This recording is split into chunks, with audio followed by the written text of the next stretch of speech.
a pánové, milí přátelé, vítám vás všechny na tiskové konferenci s panem poslancem Evropského parlamentu Nigelem Faragem, po které bude následovat přednáška s názvem Pravda o Evropě.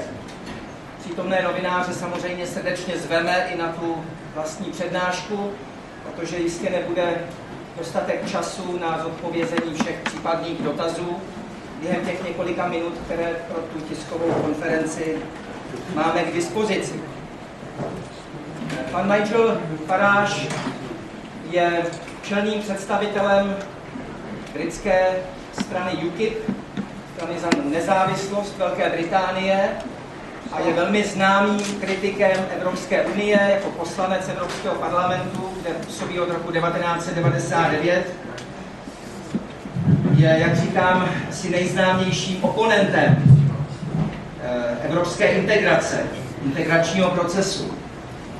Pan Nigel Farage zde není poprvé v Praze, nicméně ta jeho dnešní návštěva od samotného rána patří asi mezi ty nejproduktivnější. Za zmínku zvláště stojí to, že se sešel s panem prezidentem a v téměř hodinovém rozhovoru spolu vedli důležitou rozpravu právě o těch aktuálních událostech v Evropské unii. Na to ostatně se ho budete moci zeptat během té tiskové konference. Takže děkuji vám. Můžete, vážení novináři, klást svoje dotazy jak anglicky, tak česky. V případě, že položíte otázku česky, tak já ji přeložím. A jinak, co se týče vlastní přednášky, tak jste si jistě všimli, že máte k dispozici sluchátka, ta již bude simultánně tlumočena profesionálně, nikoli mnou, takže se ničeho neděste. A všechno bude přeloženo tak, jak se sluší a patří. Takže vítám mezi námi pana Nigela Farage a předávám mu slovo předtím, než se ujmete slova vy, páni a dámy, novináři. Please, Nigel Farage, if you can say a few words before. Well, thank you very much, and good to be here. It's my third visit to the Czech Republic. The last time I came was on a political mission 4 years ago, and the time before that was on a stag weekend, where I hope I behaved better than some of the English to come and visit this great city. I must say it's a very important time, not just in European politics, not just in terms of the future of the euro, but actually in terms of the very concept of democracy, of nation state, and of where are we going. And of course today's news has been dominated by the Greek elections yesterday, and remarkable, isn't it, that if you win in the Greek elections and come first, you get a bonus of 50 seats. It is a quite extraordinary system. And so a majority of people in Greece voted for parties that were not well disposed to the bailouts, and yet it is certain that the Greeks will get a government who are extremely well disposed, not just to the concept of the bailouts, but to obeying absolutely every dot and comma of the German, European, or perhaps both, agreement. So how, what has the response been to that? Well, of course, the professional career PC political class, not just across Europe but across the world, have welcomed these results, with people like Cameron and Obama saying it's absolutely wonderful. But you will note that today, on the financial markets, Spanish bonds and Italian bonds have both passed through the 7% level and are now at the worst state they've been at any point during this crisis. So, nobody's really impressed. Nobody really thinks anything's changed. And certainly in terms of the fundamentals, economically, nothing in Greece has improved. And I do sometimes think that we tend to talk about the Eurozone crisis from a purely technical and financial perspective, and we seem to have sort of lost our marbles. We're not thinking about the human cost of this. A third of Greek people now living below the poverty line. Thousands of families who literally drop off their young children outside churches with signs round their neck saying, please look after this child, we can't afford to feed him or her. 25% of businesses have gone bankrupt in the last 4 years, and now the decline in the economy is going into, I think, a deflationary death spiral economically. You know, the Greek economy has fallen now something like 20% since the start of this depression, and they are stuck inside a currency that is probably valued about 50% too high for where they are. So I absolutely unapologetically think that the Eurozone has been a total misconstruction from the start, and that if we were good Europeans, and when I say good Europeans, some think I'm against Europe. I'm not against Europe. That would be rather difficult to be. You know, I've got a European wife. I worked, no, it's true. I worked for 2 French companies in my career when I had a real job. I worked for 2 French firms. Now, it's true to say they both sacked me for insubordination, but I'm trying not to bear the grudge. And I want to live and work in a Europe of trade and cooperation and harmony and being good next door neighbours, but not a Europe that has an artificial currency imposed upon it, and most definitely not a Europe with Herman Van Rompuy as its president. So I come here today and been very honoured to be given for the second time the opportunity to meet your president, President Václav Klaus, who, whatever you think of him, whether you agree with his views or not, actually stands out amongst modern European politicians, really as a beacon, a man who intellectually is never bullied, is never swayed, and a genuine statesman. And I came to say to President Klaus that I think there is great room for optimism, that a democratic rebellion is underway across Europe. We saw it first in Finland, a country that had had a very stable structure in politics since 1945, and then last year, in the general election, the Truth Ends party, a party that is opposed to European integration, a party that is opposed to the bailouts, came within 1.5% of winning the general election. So we're seeing a democratic revolution that is underway. It's happening in the Netherlands, and it's happening to a certain extent within my country of the United Kingdom too. In the south of Europe, certainly public opinion has become fiercely Eurosceptic, though at the moment they haven't really got parties that are standing up and giving people the opportunity.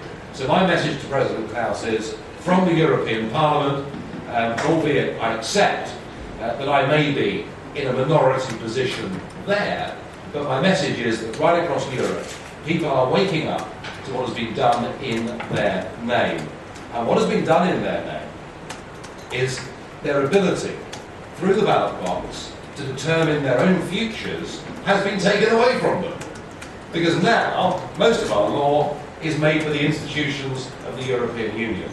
And whether they pass a good law, or whether they pass a bad law, isn't really the point.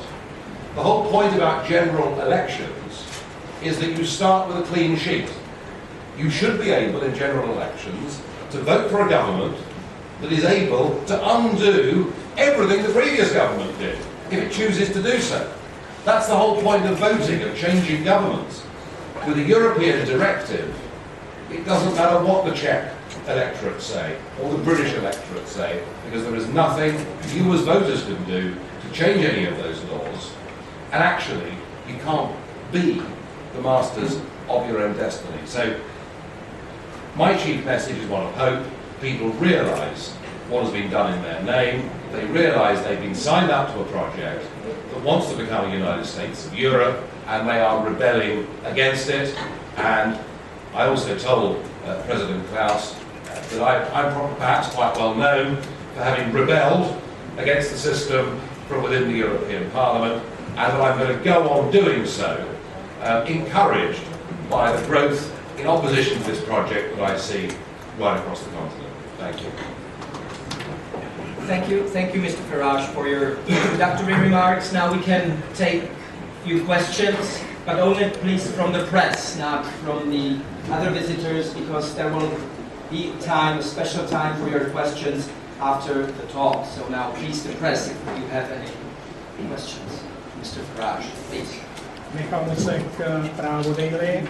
You have mentioned democratic revolution in Europe and 3 countries where it is, according to you, going, but if I'm not mistaken, the European Union consists of some 27 countries. So isn't it too few countries for such a big democratic revolution? Well, the European Union is 27 countries, that's certainly true. But I use Finland, actually, as my example, not Greece. I explained to you that in Finland, since 1945, there have been 3 parties who have held nearly all the seats in Parliament, just the odd independent here and there, and then virtually from nowhere come along a party called the True Finns, opposing European integration, believing in national democracy, and they come within 1.5% of winning the general election. Look at the Netherlands. Quite remarkable. I remember being told in the mid-90s, well, Nigel, I'm afraid you will lose, because if you meet people who come from the Netherlands, they regard themselves as European first and Dutch second. This is what people used to tell me.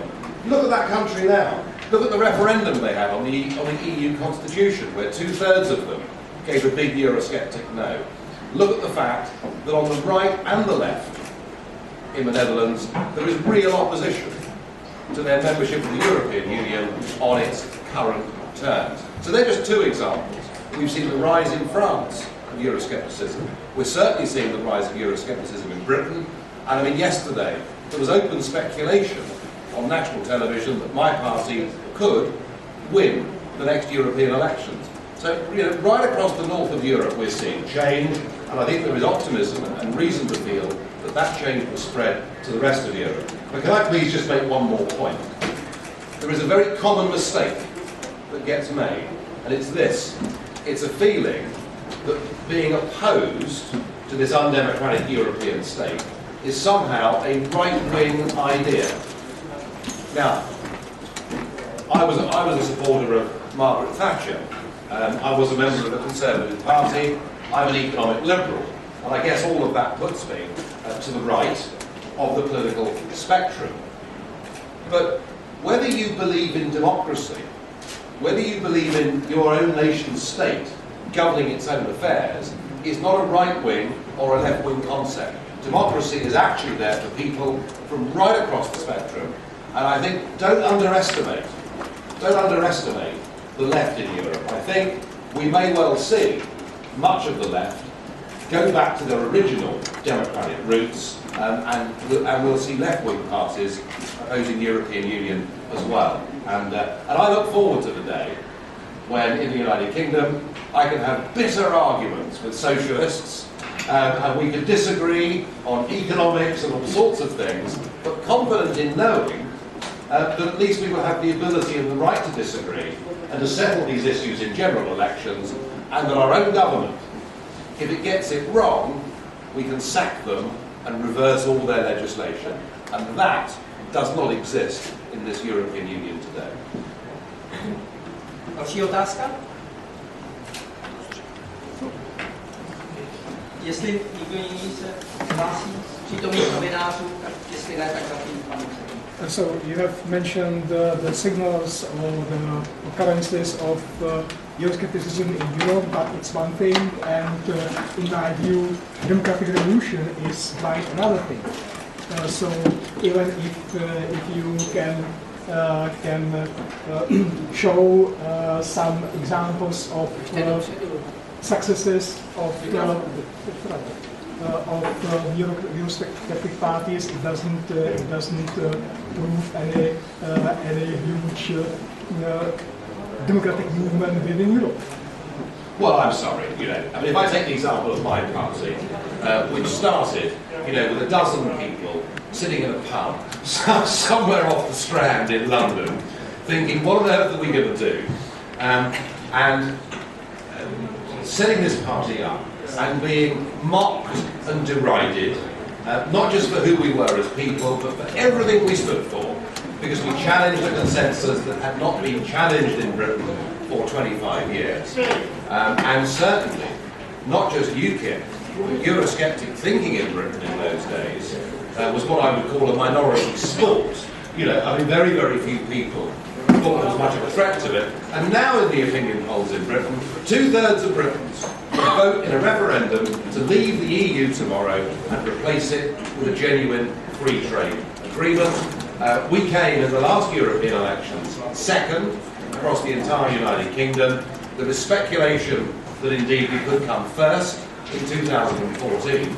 And I can suggest to you that that is actually remarkable progress for a Eurosceptic party. In fact, it all reminds me of a rather famous British comedian who's no longer with us. And this chap, Bob Monkhouse, was a real household name. Everybody knew who he was. Very, very, very good, funny, stand-up comedian. And Bob used to have a line, and I think it's appropriate to Euroscepticism, certainly in Britain. Monkhouse used to say, when I was growing up, I told my friends and family that when I was older, I was going to become a comedian. And they laughed at me. Well, he said, they're not laughing now. and there is something of that in Euroscepticism.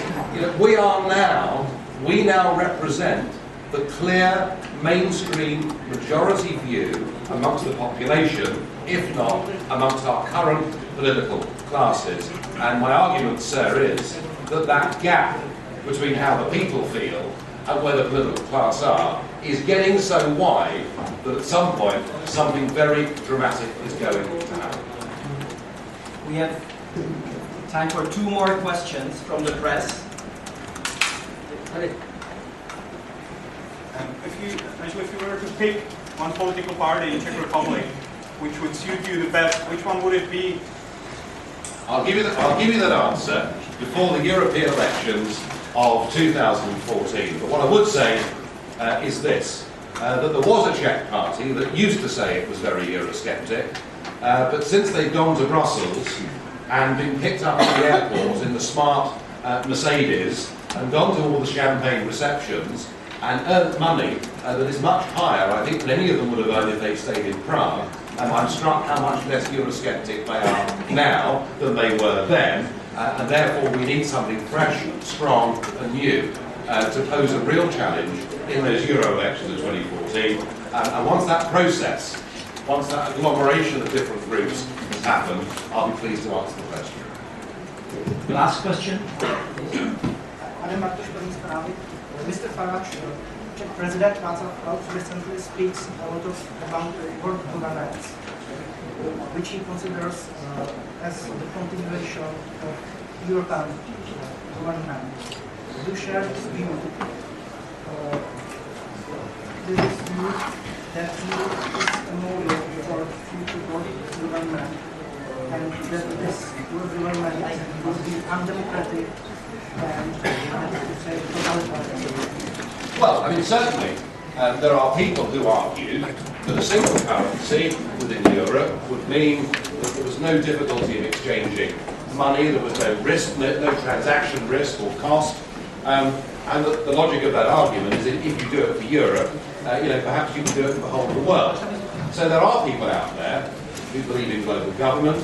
I personally am a little bit cautious about conspiracy theory. However, I would say this, that the International Monetary Fund, which since 1945, I think to most intents and purposes, done a wonderful job, now appears to have become a branch office of the European Commission and the European Central Bank.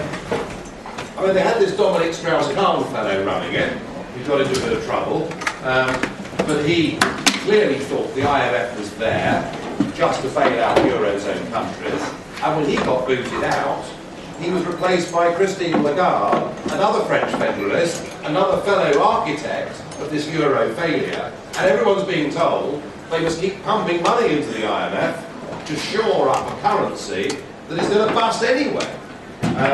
I think global governance is failing, and I thought it was jolly interesting last week, Stephen Harper, who was the Prime Minister of Canada, and I think a very, very interesting, very sound man in many ways, met with Barroso in Brussels and said, do not expect 1 cent more Canadian money to be poured in via the IMF to prop up your failing currency. So I think that the global governance agenda is about to have a few very serious setbacks, and I'm very pleased about that.